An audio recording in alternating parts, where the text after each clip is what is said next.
Welcome back to Every Other Carl. I'm Carl, and today I'm going to show you how I made this shelf.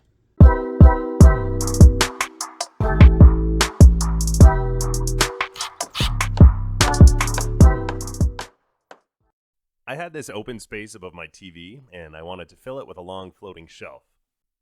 This is what I came up with. It's a very simple shelf that's 10 inches wide and 6 feet long. It's mounted with 5-inch L brackets screwed directly into the wall studs. All right, I'm just picking the height that I want the shelf to be at. Easiest way to do that is just to measure up from the floor. Usually the floor is a little bit more consistent than the ceiling, so you could just measure up from the floor, pick the height that you want, and then make a couple marks down the length of the wall.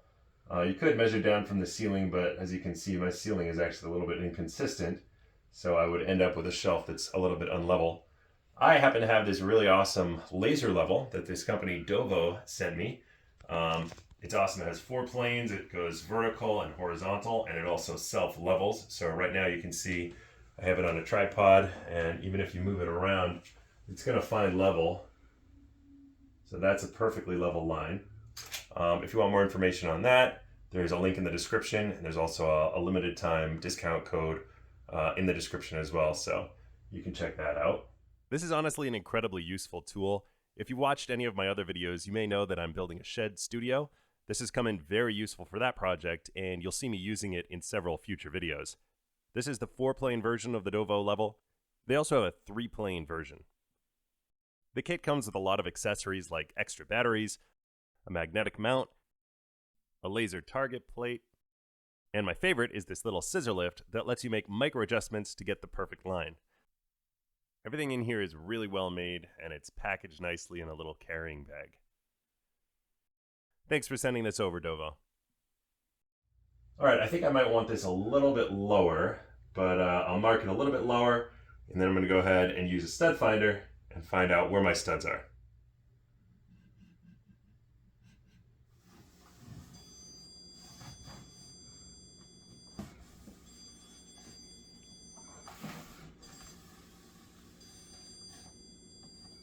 All right, I got it at the height that I want it. I know where my studs are.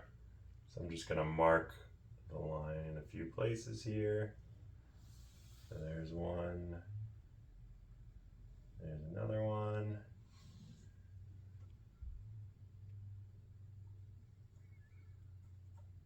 There we go. These are the brackets I'm using. They're very low-cost 5-inch corner braces, zinc plated. Some of the cheaper options at Home Depot. They take 3 screws on either side, and I hit them with self-etching primer. That's kind of going a little bit overboard. Could just spray paint them black. I have this high gloss black, but I primed them, and now I'm going to spray them black. And I also have screws. I wanted black screws to match, so I have these smaller ones, and I have some drywall screws that are going to go into the studs and hold the shelf up. These are kind of used older screws, so maybe I'll hit them with some black spray paint too.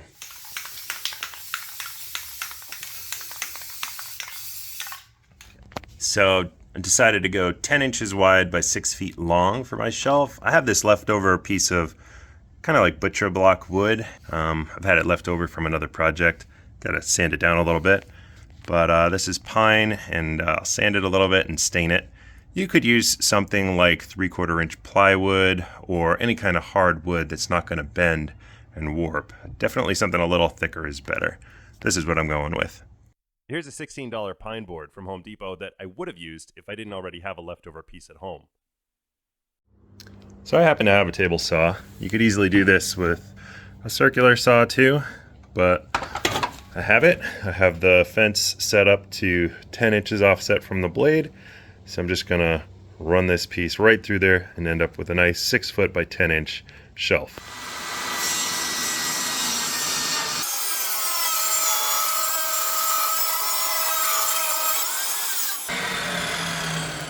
So I'm gonna stain this wood. I have this colonial oak stain left over from another project. A bunch of the furniture in my living room is oak, so I wanted this to match. I mean, pine is pretty too, but I'm going to put this one on. I dusted the wood off so it's nice and clean. I'm going to apply it with a brush and then clean the excess stain off with a rag.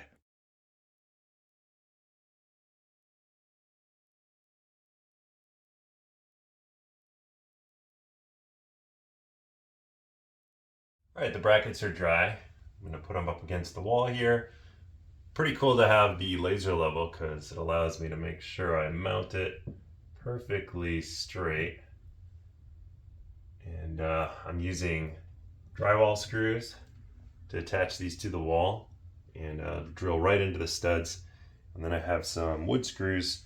They're gonna connect the bracket to the shelf itself.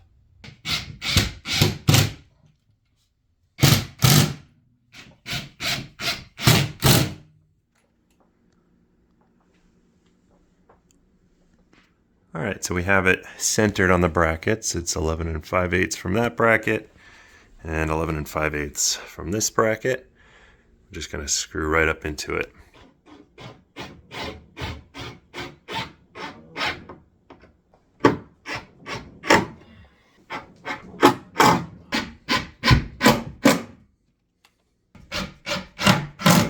All right, there we go. We got the 4 brackets underneath, and up top, those are gonna be hidden by whatever we put on the shelf.